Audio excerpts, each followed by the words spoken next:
Should I buy a holiday home? Let's go through the arguments for and against. Let's go. Number one, if you're going to buy a holiday home, it gives you a place to relax, a place to go on the weekend. So if you want to get out of the city or wherever else you live, it gives you another place to go and just breathe a little. And that comes down to number two, a place to raise the kids and the family. You know, I was just on the phone to an investor who's owned a holiday home for a long time, and I said, why'd you buy it? And they said to me, you know what? We're planning on selling our family home in the not too distant future. We wanted another place where we can raise the kids, build some memories, because if we say goodbye to that family home, we want another place we can still gather at Christmas. I think that's a really important point.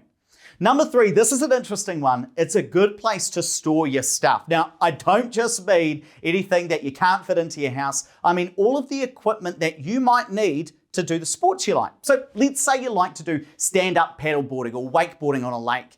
Maybe you prefer to ski or snowboard up a mountain. Well, you've got to have some equipment to do that. So buying a property close to whatever sport you like to do, that means you're not going to have to cart your equipment back and forth from your main house.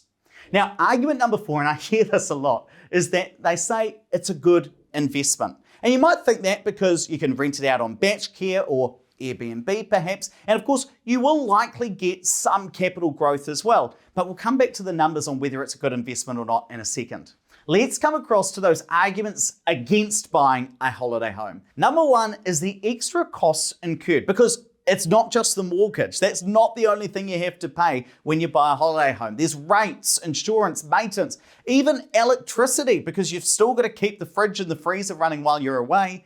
And then also lawn mowing if you're not going to be there to mow those lawns every couple of weeks. So in total, we'd generally say somewhere between $6,000 and $7,000 a year is what you're going to spend keeping this holiday home going. And that is before you pay your mortgage. Now, we're going to come back to those in a second, but let's jump into number two, which is that you're stuck with one spot when you buy a holiday home. You're investing a lot of money in this property, and so you've got to keep going back there. You're not necessarily going to decide to go to a different spot in the future because you're paying money for this holiday home. And do you know what? You might not actually spend as much time at that holiday home as you think. So one question I want you to ask yourself is, what does it cost me to spend a night in my holiday home? I'll give you another story. I was actually talking to another investor who's just purchased their holiday home, right? And I said, how often do you actually go there? And she said, about 2 nights once a month, so a weekend a month. And then we usually do a 10-day period for a longer holiday once a year. And we worked out it's probably about 34 days in total. So let's come back to those numbers. Costs about $6.4K to own this property, excluding the mortgage. And they're spending 34 nights a year there. It works out to be $192 a night, excluding the mortgage. And I think what you've got to ask yourself is, well, where else could you stay for $192 a night? And that's for 34 days in a year. You might be able to take that money and spend it going around different places in New Zealand, going to different Airbnbs and hotels, maybe going overseas. And that is the difference if you buy a holiday home versus don't. Number three is buying that holiday home can stop you from investing. Look, here's the thing. In today's banking environment, you can only borrow so much. So while some people will say, do both, buy a holiday home and some investment properties, it's not always that easy. So let's talk about how much you can borrow for a holiday home versus an investment property. Let's say that the bank right now, based on your income, would let you borrow $600K for a holiday home. How much do you think they would let you borrow based on income for an investment property?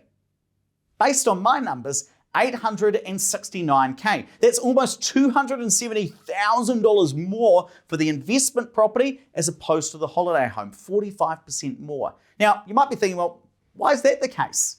Well, it's because you get rental income from the investment property and the banks will take that into account in your mortgage application.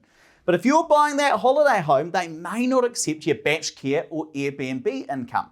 So here's my point. If your goal is to build your assets, if your goal is to invest, you can buy more assets if you go for the investment property rather than that holiday home option. And number four, and this comes back to the investment idea as well, if you go for the holiday home, you're likely going to be buying in areas that might not be good investments. Small towns near lakes, small towns near ski fields, maybe small towns by a beach, something like that. Whereas the alternative, if you're buying for an investment, you might choose to buy in a bigger city that has more stable capital growth over the time. Now look, at the end of the day, the arguments for buying a holiday home, they tend to be emotional. It's for your family, it's for you to relax. Whereas the arguments against are more logical.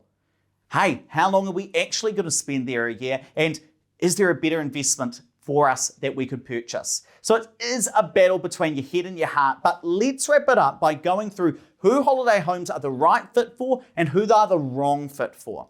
Look, if you really, really want that holiday home, if that is the thing that is going to make you happy and your life is going to be immeasurably improved because of it, life's too short to be unhappy. Buy the holiday home if that's really going to make the difference. Similarly, if you're already sorted for retirement, if you've already got a lot of investment assets and you're not worrying about your financial future, hey, it could be time to buy a holiday home. Let's come across and talk about who buying a holiday home is the wrong fit for. Look, if your goal is to build your wealth, build your assets and invest, it's not time to buy a holiday home.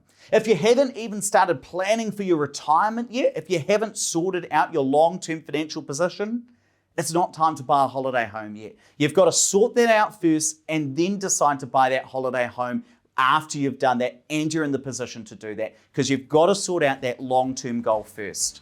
Now, what I want to know is, what do you think about buying a holiday home? What are the arguments for and the arguments against? What have I missed? Let me know down in the comments section. I want to hear what you think. And while you're down there, hit the subscribe button, the like button, and toggle that little bell so you get notified about all our future videos.